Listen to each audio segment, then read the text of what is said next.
അറിയാത്തവർക്ക് എൻ്റെ പേര് ജോൺസൺ, ഇത് മെബി. അപ്പൊ ഞങ്ങളാണ് ഇന്ന് കുറെ 2-3 മണിക്കൂർ നിങ്ങൾക്ക് വേണ്ടി ഇവിടെ നിൽക്കുന്നത്. ഞങ്ങളോട് സഹകരിക്കുക. നിങ്ങൾ സഹകരിച്ചാൽ ഞങ്ങൾ കുറച്ചൊക്കെ ആക്റ്റീവ് ആവും, ഞങ്ങളും ഭയങ്കര സ്ലീപ്പി ആയി പോകും. അപ്പൊ അതുകൊണ്ട് എല്ലാവരും ഞങ്ങളോട് സഹകരിക്കുക. ഇപ്പൊ ജോൺസൺ നേരത്തെ പറഞ്ഞതുപോലെ എല്ലാവരും ക്രിസ്മസ് ന്യൂ ഇയർ ഒക്കെ കഴിഞ്ഞു, ഒത്തിരിയേറെ ആഘോഷങ്ങളൊക്കെ കഴിഞ്ഞ് എല്ലാവരും ഇവിടെ വീണ്ടും സ്റ്റാൻവെലിന്റെ ക്രിസ്മസ് ന്യൂ ഇയർ ആഘോഷത്തിലേക്ക് എത്തിയിരിക്കുകയാണ്. സ്റ്റാൻവെൽ കമ്മ്യൂണിറ്റിയുടെ പേരിലും ഞങ്ങൾ രണ്ടുപേരുടെയും വ്യക്തിപരമായ പേരിലും we wish you A merry Christmas and happy new year. ഇത് ഇഷ്ടപ്പെട്ടു. ഇതുപോലെ തന്നെ മെയിൻറ്റെയിൻ ചെയ്ത് പോയാൽ മതി അവസാനം വരെ. ഇത് കൂടുതലായാലും കുഴപ്പമൊന്നുമില്ല. അതുപോലെ നമുക്ക് തുടങ്ങുമല്ലേ പരിപാടികളൊക്കെ. സ്നേഹത്തിന്റെയും ശാന്തിയുടെയും സമാധാനത്തിന്റെയും സന്ദേശമുണർത്തുന്ന പുണ്യദിനം ക്രിസ്മസ് ദിനം. ഉണ്ണി യേശുവിന്റെ തിരുക്കുറുവയുടെ ഓർമ്മ പുതുക്കുന്ന സുദിനം. പുൽക്കൂട്, സാന്റക്ലോസ്, നക്ഷത്രങ്ങളും ക്രിസ്മസ് ട്രീ, അങ്ങനെ ഒട്ടേറെ ആഘോഷങ്ങളുള്ള ഒരു കൂടാരമാണ് ക്രിസ്മസ്. മഞ്ഞിന്റെ കുളിര്, നക്ഷത്രങ്ങളുടെ തിളക്കവും പുൽക്കൂടിന്റെ പുതുമയും പാതിര കുർബാനയുടെ പവിത്രതയും, അങ്ങനെ പറഞ്ഞാലും തീരാത്ത വിശേഷണമാണ് ഈ ക്രിസ്മസ് ദിനത്തിനുള്ളത്.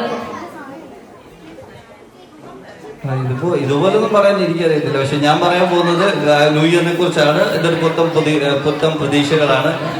2024 നമുക്ക് സന്തോഷവും സങ്കടവും എല്ലാം തന്നിട്ടുണ്ട്. അപ്പൊ അതെല്ലാം മറന്ന് നമുക്ക് പുതിയൊരു വർഷം നമുക്കൊരു പോസിറ്റീവ് എനർജിയിലോട്ട് പോവാം, മുന്നോട്ട് പോവാം. 2025 സങ്കടമുള്ളവർക്കെല്ലാം സന്തോഷം തട്ടെ, സന്തോഷമുള്ളവർക്കൊക്കെ സന്തോഷം കണ്ടിന്യൂസ് ആയിട്ട് പോട്ടെ. ഇത്രയാണ് എനിക്ക് പറയാനുള്ളത്. അപ്പം ഇനി നമ്മൾ ഇവിടെ കമ്മ്യൂണിറ്റിയുടെ പേരിൽ ഇവിടെ ഒരുക്കിയിരിക്കുന്ന കലാവിരുന്നിലേക്കും അതോടൊപ്പം തന്നെ തുടർന്നുള്ള സ്നേഹവിരുന്നിലേക്കും കമ്മ്യൂണിറ്റിയുടെ പേരിലും ഞങ്ങളുടെ ഹൃദയപരമായ പേരിലും സ്വാഗതം ആശംസിച്ചുകൊണ്ട് നമുക്ക് നമ്മുടെ പരിപാടിയിലേക്ക് കടക്കാം. ക്രിസ്മസ് ഒക്കെ ആകുമ്പോൾ നമുക്ക് മെയിൻ ആയിട്ട് ഒരാളുണ്ടാവുമല്ലോ. അപ്പൊ ആളില്ലാതെ നമുക്ക് ക്രിസ്മസ് ആഘോഷമില്ലല്ലോ. അപ്പൊ അതിനായിട്ട് നമുക്കിടയിലോട്ട് നമുക്കൊരു ഒരാളെ വിളിക്കാല്ലേ. ഒരു സ്പെഷ്യൽ ഗസ്റ്റ് ഇവിടെ സ്റ്റാൻഡിൽ വന്നിട്ടുണ്ടെന്നാണ് കേട്ടത്. നമ്മുടെ ക്ഷണമൊക്കെ സ്വീകരിച്ച് നമുക്ക് അദ്ദേഹത്തെ വിളിച്ചാലോ? വിളിച്ചേക്ക്. പുള്ളിയുടെ കയ്യിൽ എന്തൊക്കെയോ ഉണ്ടെന്നൊക്കെ പറയുന്നത് കേട്ടു. നമുക്ക് വല്ലതും കിട്ടുമായിരിക്കല്ലേ? എവിടെ കിട്ടാൻ, നമുക്ക് നോക്കാം. കൊച്ചു പിള്ളേർക്കല്ലോ, നമ്മൾ പ്രായമായതാ. കൊച്ചു പിള്ളേർ തന്നെയല്ലേ? എന്നാ പിന്നെ നമുക്ക് കിട്ടുമെന്ന് പ്രതീക്ഷിക്കുന്നു. ശ്രീദേവി ചേച്ചിയാണ് അവിടെ നിന്ന് കൈ വെക്കുന്നുണ്ട്. ഓക്കെ, അപ്പൊ നമുക്ക് വിളിക്കുമല്ലേ, ആളെ വിളിക്കുമല്ലേ, എല്ലാരും ഒന്ന് കാണട്ടല്ലേ. അപ്പൊ നമുക്ക് നല്ല കയ്യടിയോടുകൂടെ നമുക്ക് ആ വിശിഷ്ട അതിഥിയെ സ്വീകരിക്കാം. കണ്ടിന്യൂസ് ക്ലാപ്പ് ആണെങ്കിൽ നല്ലതായിരുന്നു. നിങ്ങൾക്ക് എന്തെങ്കിലുമൊക്കെ കിട്ടിയാലോ?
നമുക്ക് പിന്നിടാൻ കഴിഞ്ഞ ഒരു അതുല്യമായ ക്രിസ്മസ് കാലം. ആ ആഘോഷങ്ങളുടെ സ്നേഹവും സന്തോഷവും ഇപ്പോഴും നിങ്ങളിൽ നിറഞ്ഞിരിക്കട്ടെ. ഇനിയൊരു പുതിയ വർഷം നമ്മെ കാത്തിരിക്കുന്നു, പുതിയ സ്വപ്നങ്ങളുമായി, പുതിയ പ്രതീക്ഷകളുമായി. ഈ പുതിയ വർഷം എല്ലായ്പ്പോഴും സന്തോഷവും സമാധാനവും കൊണ്ടുവരട്ടെ. സ്നേഹത്തോടെയും സ്നേഹപൂർവമായ ആശംസകളോടുകൂടി നിങ്ങളുടെ പ്രിയങ്കരനായ സാന്താക്ലോസ്.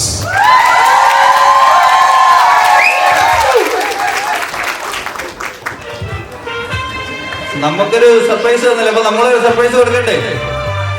സാന്റാക്ക് സർപ്രൈസ് കൊടുക്കണ്ടേ? വേണ്ടേ?